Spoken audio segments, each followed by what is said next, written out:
This is something that ultimately steals peace. It's a question that ultimately leads with, all of this leads to a peace that's fundamental to the human heart. Where is it that I find my peace from? How is it that I can bring togetherness to the brokenness? That's what peace is, where something's in its right place, in its right form, as everything should be.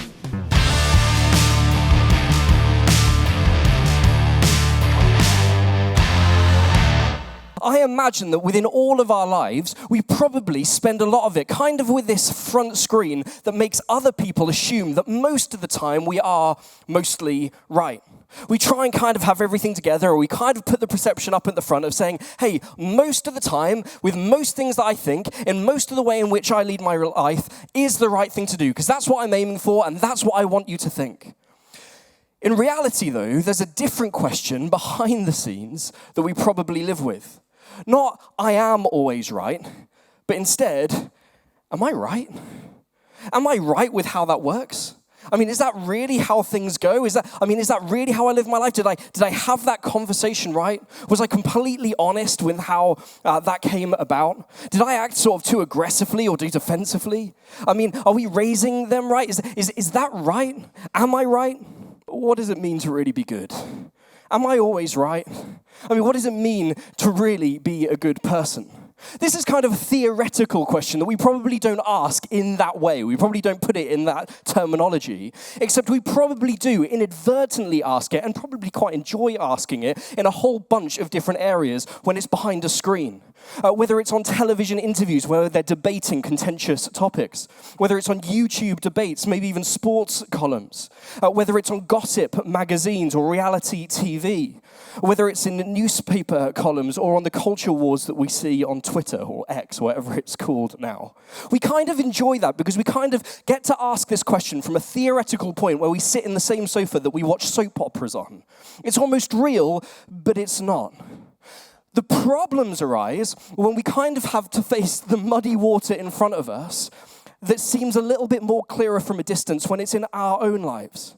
When we're confronted with people that have different value systems to us and different opinions and ideas to us, and they kind of seem to infect every part of the relationship that we have with them, even the parts of the relationship that have nothing really to do with the things that we might disagree on. They kind of affect our own mind and our own brain in ways that we kind of have to try and contend with actually what is good. And actually, I didn't do that right. And how do I work now in light that I did that thing? There's a whole bunch of different areas maybe that we once would have judged others for, and yet when we partake, all of a sudden there's an excuse. I only did it that one time, not multiple times. Maybe it's kind of just this ongoing thing, and you find yourself in routines that you look back on your own life and just think, there was a time where I just never would have done that.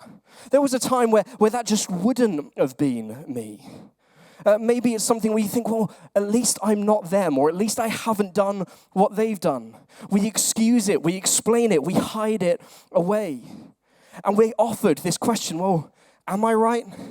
Am I raising them right? Do I pay back now or later? Are my opinions on this right? Is it too late to change? Am I in too deep?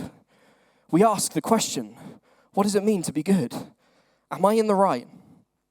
And it's a question that philosophers of old have asked, whether it's Bentham's utilitarianism, whether it's Kant's deontology, whether it's Aristotle's virtue ethics. People throughout history have tried to piece together kind of systems that allow us to walk the way in which is best to walk. All of them have inevitable downfalls. They lead to kind of universal ethics and universal frameworks that people buy into, and they all eventually fail in different ways. Whether it's postmodernism or Marxism or several other isms, socialism, or whether it's conservatism, liberalism, libertarianism, nationalism, whether it's feminism or whether it's the worst, veganism. You can allow to get back at me for that later, that's unfair. But actually within all of these, they all point to something. They all point to something that actually is true, that there is such a thing as what is good and what is holy and what is pure and something that's worth aiming for. And even though we struggle to define it, and even though we sometimes struggle to achieve it, that there is something good out there that's worth going for. And on the other side, even though we have a complex relationship with it, even though we kind of despise it and yet find ourselves engrossed in it, there is something on the opposite called evil. And somehow we have to reconcile that all of us have feet in both camps. We find ourselves thinking, this is really what I want to aim for, but I'm kind of over here, and what do I do as a result of it? We explain it, we excuse it, we hide it. This is a wrestling match. This is something that ultimately steals peace. It's a question that ultimately leads with. All of this leads to a peace that's fundamental to the human heart. Where is it that I find my peace from? How is it that I can bring togetherness to the brokenness? That's what peace is. Where something's in its right place, in its right form, as everything should be. How is it that I can live a life where I'm not woken up at night by the thoughts of if someone finds out? How is it that I can live a life where I don't have to put my head over each shoulder to make sure that no one's looking? How is it that I can give peace to my brain? How is it that I can try and find the right values and set my life on the right values? How is it that I can get away from the system of ethics that I've kind of put in place where I judge others for things that I am so at risk for falling into myself? How is it that I navigate different relationships that seem to have different ideas about different things that will inevitably cause rifts in every part of my relationship if goodness is the goal and if they're not as good as me? How do I find peace? And one of the beautiful things around following Jesus is that right at the heart of the story of Jesus, Jesus says, hey, listen, I'm going to bring an answer to that question. In fact, there's a point where he's with his disciples, and his disciples are kind of asking this kind of question, and a few others as well, and they're unsure around where Jesus is going to go, and Jesus is saying things like, hey, I'm going to go, and then I'm going to return, and I'm going to die, and I'm going to be resurrected, and they kind of get death, but they don't really get resurrection, and so they're like, well, what does that all mean? And so they're asking these questions. Okay, well, you talk about God the Father. Who is God the Father? Jesus, are we on the right track? Are we good? Are we doing things right? Like, give us an indication of what's to come. Tell us, how are we doing? Where are we going to find this peace from, Jesus? Particularly when you go. And Jesus says this. Jesus replied, all who love me will do what I say. My Father will love them, and we will come and make our home with each of them. Anyone who doesn't love me will not obey me. In other words, you want this peace thing? You want this peace thing? If you want unity, do what I say. I mean, that's your ethic. Do what I say. I've got an answer for you. And he continues. If there is a next slide, here we go. And remember, my words are not my own. What I'm telling you is from the Father who sent me. I am telling you these things now whilst I am still with you. But when the Father sends the advocate, which is the Holy Spirit, my representative, that is the Holy Spirit, the personal presence of God who dwells among us, he will teach you everything and remind you of everything I have told you. In other words, this ethic, this goodness, it's not going to be found in a philosophy or a system. It's going to be found in a person. And Jesus kind of wraps up and he says this. I am leaving you a gift, peace, togetherness, wholeness, things as they were always supposed to be, peace of mind and heart. And the peace I give, Jesus gives, not a system, not a philosophy, not a ranking system that we kind of put in place so that we feel better, not a togetherness which you can kind of hide and make everything seem okay. The peace that I give the world cannot give. You can't find this anywhere else. So don't be troubled or afraid. And this is such a better ethic than the kind of, if I don't name it or if I can explain it, then I can get away with it. It is such a better ethic than when it comes to, if I can just do as well as I can until I can't anymore, and then I get weighed down by the guilt, and I'll try as many different things in order to try and take the weight of guilt off as I can. It is such a better ethic than that because it offers not just a thing or a to-do or another task, but a person. And if you've been around church for long enough and heard much about this idea of law, you've probably got a little bit of a bias because you've heard that Jesus has come to fulfill the law, and we'll get to that as well. But you've kind of heard that, and so you get this idea and you get this bias that Jesus is good, law is bad. Jesus is good, law is bad. In reality, when you look through the story of God, all the way from its inception in Genesis, all the way through to Revelation, we don't really find that written about the law. In fact, when you read the Proverbs and the Psalms in particular, it talks about how the person who obeys the law is actually going to be someone who is far more satisfied than the fool who doesn't. The law actually directs us to who God is. The law is good. The problem with the law is that it was unachievable. The law kind of showed you where you messed up. It left this giant hole where you kind of fell into and didn't really know how to get out. And so they kind of put rituals in place and different traditions in place to try and sort of symbolize how they would get out of the hole. But realistically, they couldn't. Realistically, law is good. Following the law is a great thing. The law is a good thing. But Jesus is better. That's the whole idea of the law. And within this kind of law, which is kind of the first 5 books of the Bible, you find all these kind of weird instructions. And one of the weird instructions that we find within the law are the things that Jews can eat and the things that the Jews can't eat. And one of the 2 main criteria that we find when it comes to what Jews can eat and can't eat is this, if we can have it up. When it comes to 4-footed animals, and this is going to sound weird, and you've got to stick with me a little bit, the things that the Jews can eat when it comes to 4-footed animals, they have to have split hooves, and they've got to chew on grass. In fact, it says chew on the cud, which means eating grass, regurgitating it, chewing it again, and then eating it. A little bit weird. And we might think that's such a weird rule. I mean, out of all the things you put in the Bible, like, don't murder, don't have adultery, like, yep, good with that. Don't steal, yep, good with that. Oh, also with 4-legged animals, don't eat anything that doesn't chew on grass or have split hooves. And it's like, what is that about? But for the Jewish people, this symbolized something so important. It symbolized something so good. It symbolized a story of who God was and who they were. It looked back all the way to the Garden of Eden with Adam and Eve, and God met with Adam and Eve, and he said, listen, this is what you can eat. You can eat anything from the trees of the garden. You can eat anything that you find in the garden. You can find anything that I am the one who is responsible for sustaining.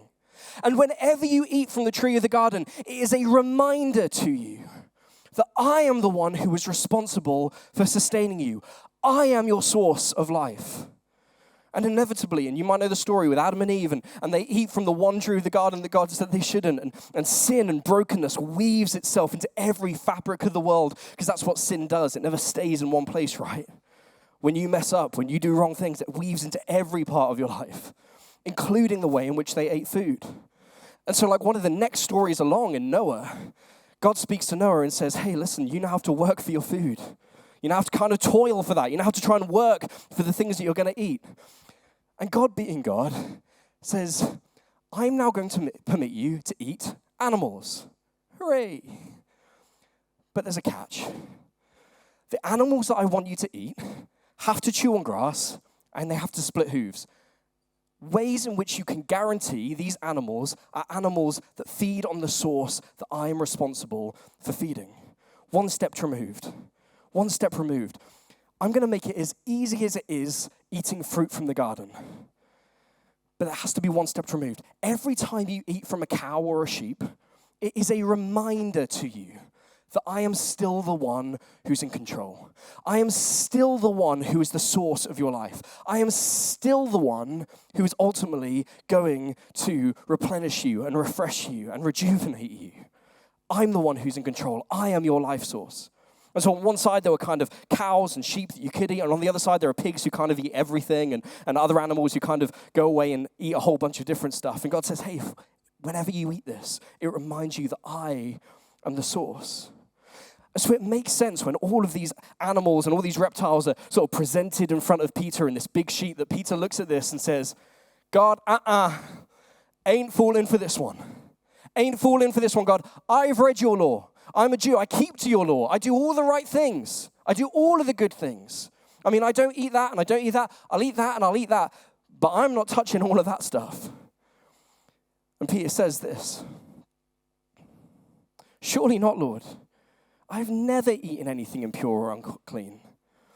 But the voice spoke a second time. Do not call anything impure that God has made clean.